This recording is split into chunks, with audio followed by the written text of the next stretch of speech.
Greetings, geeks and girls. Welcome back to another Marvel review.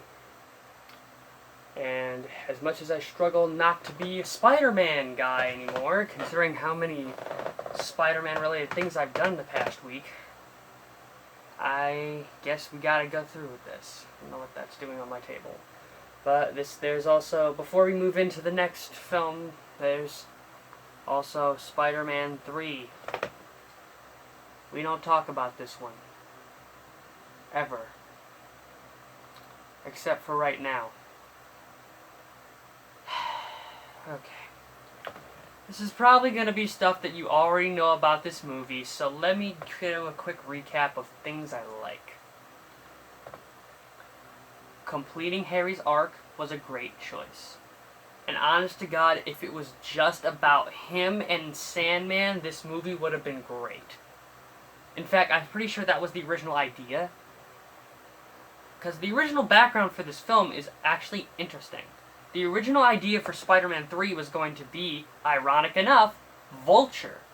Yes, as in the one who's in Homecoming later. Kind of ironic how he was used in one of the better Spider-Man films, but he was originally going to be put in one of the worst ones. Interesting. But they decided to change it to Sandman, which Sam Raimi was completely fine with, because he equally liked that character. And of course we had to complete his arc, but the original idea was not to turn Harry into another goblin. So now there's two villains. And Sam Raimi was already upset, but at the same time he was like, okay, I can work with this, let's just keep moving. And that's when someone came in, I guess in the director's form, and said, hey, how about Venom? He sells toys, let's do that. And that's where now we get this abomination, which actually caused Sam Raimi to leave the project. Because there was a fourth movie that was supposed to be planned, which I might talk about another time, but that film was about to become Spider-Man 3 Part 2, basically. And then Sam Raimi left the project, period. And he was like, you know what, do whatever you want, I don't care, I'm not doing this. This, whatever you're doing, I'm not a part of it. Make your reboot. Andrew Garfield, great, fine, who cares? Just get out of my face. So, that's kind of the ironic thing about this movie, is it's one of those films where it's like the idea behind, like the story behind it is better than the movie itself. Let's see, what else can I talk about that I kind of liked? Venom, weirdly enough, as little as we see of him, it is cool to see him on screen, even though he does get updated later. I do like his design. He's a little scrawny, but it looks good. And Topher Grace, before I talk a little bit bad about his acting, I want to say he actually did an okay job as Eddie Brock. Nothing great, but nothing terrible. And he ain't no Tom Hardy, but still. And now we move into now we move into things that suck, which is a lot. First of all, oh wait, almost forgot before we move into the crazy stuff. Sandman, one of the best villains in this series. I loved Thomas. I forget his full name, but his name's Thomas, but I forget his full name. But he does a great job as Sandman, and he's one of my favorite villains in the series. And he's actually the only villain in the whole series that survives. Did you know that? Everyone else in the series dies. Goblin dies at the beginning. Goblin does himself in. Doc Ock sacrifices himself. Venom gets blown up at the end of this movie. Even Harry dies at the end of this movie. So Sandman's the only one who kind of survives. I mean, like, he gets disappeared into dust and wind, but still, he's still alive. He just kind of left and did his own thing. So, yeah, we can give him tracks for that to be one of the best villains in the whole series. Now we move on to things that are very bad. I don't know where to begin. I think I'm going to start gradually and move into some of the badder and some of the most obvious, instead of going to the obvious stuff. One thing I don't hear brought up a lot is near the end, where we hear, you know, Harry's really upset, and he's like, after Peter blew up half of his face, and he tells Peter to screw off. But what ticked me off in this is that he learns the truth through his butler. Does anyone remember that character? He had like one line, I think, in the first movie, and I never saw him again until that one scene where he goes, "The scream that what killed him is his glider," and I'm like, Did they really just pull a Deus Ex Machina in this movie? It's so weird seeing that now of all times, but what are you gonna do? I like Harry and Peter's relationship in this, but all of that should have went into the relationship with him and Eddie. That is the big thing. We need a reason for Eddie to hate the out of Peter and Spider-Man. I mean, we do, but it's not really believable. I mean, in the comic series, Peter was... Spider-Man caught the real killer, who Eddie thought... Because, like, Eddie thought he found a serial killer. And Peter caught the real one a few days later. In result of this, he lost his job, he's now homeless, his girlfriend left him, his father disowned him as his son. All of that. And in this, we get printing our attraction. That's pretty much all. All of it was formed into one thing, and he only has a real reason to hate Peter and not Spider-Man.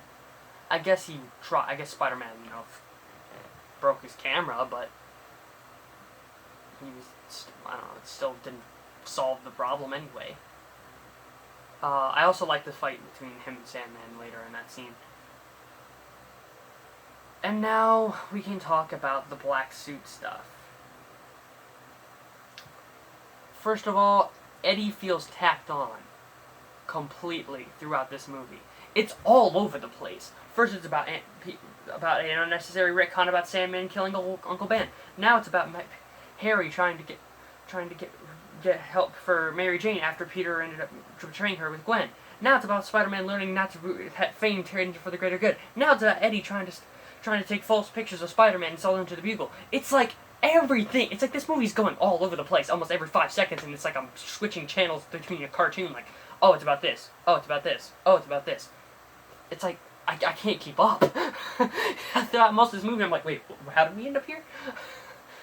Of course, we have to talk a little bit about emo Peter, of course. Honestly, I still think it's funny. I'm probably one of the only people who still thinks that scene is hilarious every time I watch it. It's not Spider-Man, but it's still funny. And I guess it's kind of like after the second film, it's like, how can we make this story seriously? And since we're, like, I guess, like, halfway through scripting, they were like, well, we can't be taken seriously with this scrawny kid is Eddie Brock and some of the corny lines in this movie. So it's just like, yeah, well, I guess we'll just have to go with...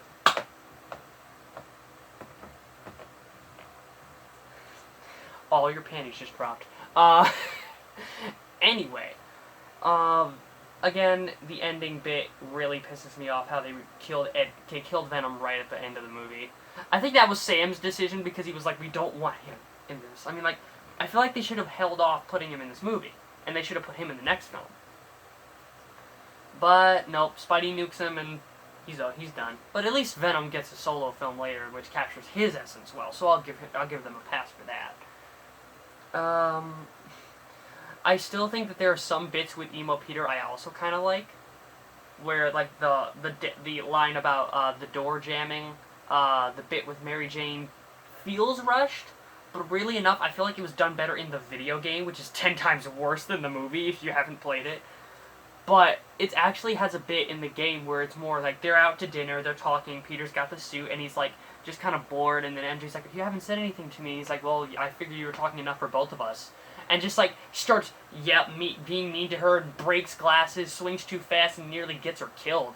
So like it's at least better in that version than it is in the movie where it's just, Nutty Professor dance sequence. It is spaced out a little bit, and then he punches Mary Jane, and then he goes out onto the big dramatic scene, which was actually very well handled. But at the same time, I really wish it wasn't followed by bum. I don't get that. Check this.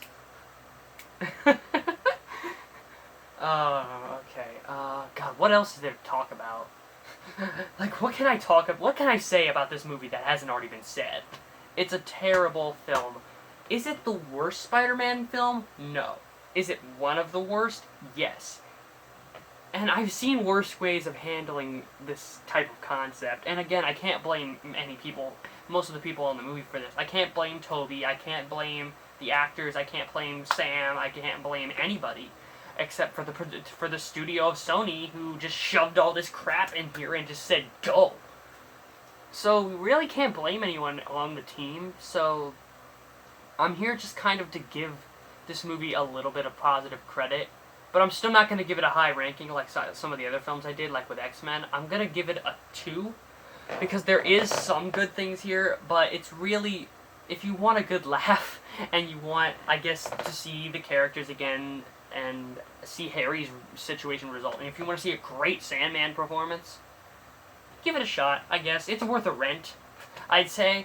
But it isn't worth buying, which is really sad because I own this movie. This is not a rental. I have all the Spider-Man films so far, until Far From Home comes on DVD, then I'll have to hunt it down. Technically I don't have Spider-Verse either, but still. Next on this film we have to talk about another disappointing sequel that killed the franchise. What's the difference? The franchise was dead to begin with. Let's hope Marvel actually fixes it this time. Reboot, coming soon. Hope you guys enjoyed. Leave a like, subscribe, and I will see you guys next time with this.